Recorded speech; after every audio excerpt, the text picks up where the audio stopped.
Assalamu alaikum dear students. Today we are going to start coordinate geometry. This is lesson 1. You can't find any work from the book, but the work related to it is given on workbook. This is the only lesson that we are going to do, and only these skills or attainment targets are going to be assessed in your exam. So let's start with that. In this lesson we are going to first of all look at how to interpret a graph, how to write down the coordinates of some point, and how we are going to plot the points when points on a grid. Okay, so let's start with this first diagram where you can see a grid is there, and you can also see 4 points on this graph. Now if we start with the beginning, we know that the horizontal axis are called x-axis and the vertical axis are called y-axis. Basically these are two number lines. One is plotted horizontally and the other is plotted vertically, and where these two lines meet, or the point of intersection, that is also represented by 0, that is called origin. So where you see their point of intersection, and you can also see 0 is written there, that is the point of intersection of these two lines, and it is called origin. Now if we have to work out the coordinates of this point where this school is written, we know that the first move is to be taken along horizontal axis. If it is positive, you will move towards right. If it is negative, you have to move towards left. And the second move is always taken along vertical axis or the y-axis, and if it is positive you have to move up, and if it is negative you have to move down. So if you want to reach a school here on this grid, you have to first of all move towards right. And how many places? 2 places you have to move towards right side, and then you have to move vertically. And how many places? You have to move 4 places or 4 jumps to reach school. So the coordinates of a school are going to be 2, 4, and we need to write these coordinates within brackets, within parentheses. So the first coordinate, this means that always represents the position or the movement along x-axis, and the second, which is followed by a comma, it will always represents a vertical position.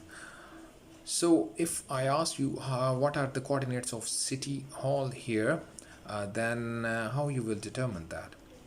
From the origin you have to move 4 places to the left, and then you have to move 3 places above along y-axis. So the coordinates of City Hall are going to be -4, 3, and you need to write these within brackets. So this is how we determine the points, or we find out the coordinates of a point. In the same way, if we have to reach the library, you know that the first movement is to be taken along x-axis. So you will move 6 digits or boxes towards right, and then 2 boxes down along y-axis. So in this way the coordinates of library are going to be 6, -2. And the same way, if you have to reach City Park, then starting from the origin you will move 2 places towards left. This way your x coordinate is going to be -2, you have to move vertically downward to reach City Park, and this means you have to move 6 digits or places down. So the coordinates of City Park are going to be -2, -6, and once again you need to write these coordinates within parentheses or brackets. Same is the case here. You can determine the points of these 4 points A, B, C, D. You can determine the coordinates yourself.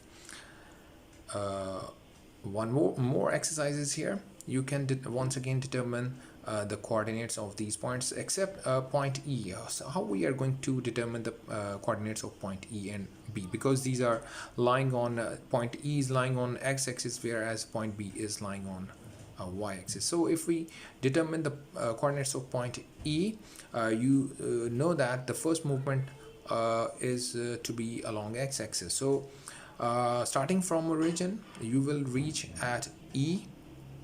You have to move 1 place or 1 digit towards right. So the first coordinate or the x coordinate is going to be 1, The second movement is always along y-axis, as you know that you are not moving any distance along vertical axis. So this means your second coordinate is going to be 0. So the coordinates of point E are going to be 1, 0 within brackets. Okay, so this also means that any point that is lying on x-axis, its second coordinate or y coordinate is going to be 0. Same is the case for point B.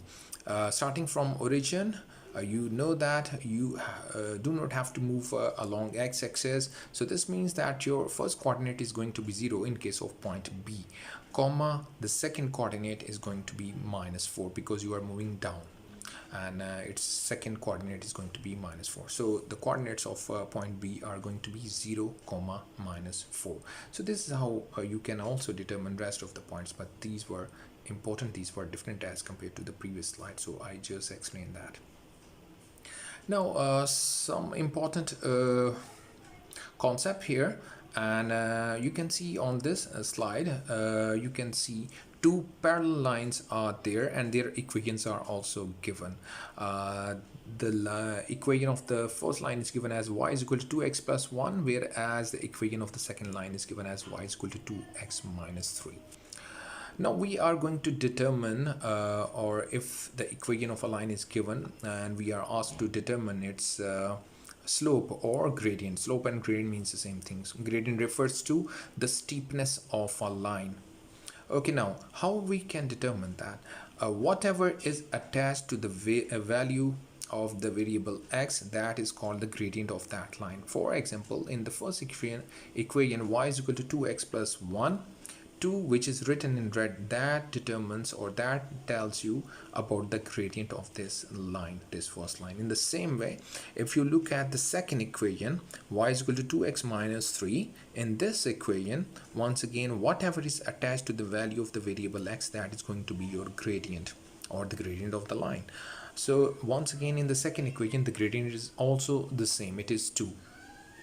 So this means that we can determine that, or we can extract that whenever the lines are parallel, they have same gradients, and the converse is also true. If the gradients are same, the lines are going to be parallel.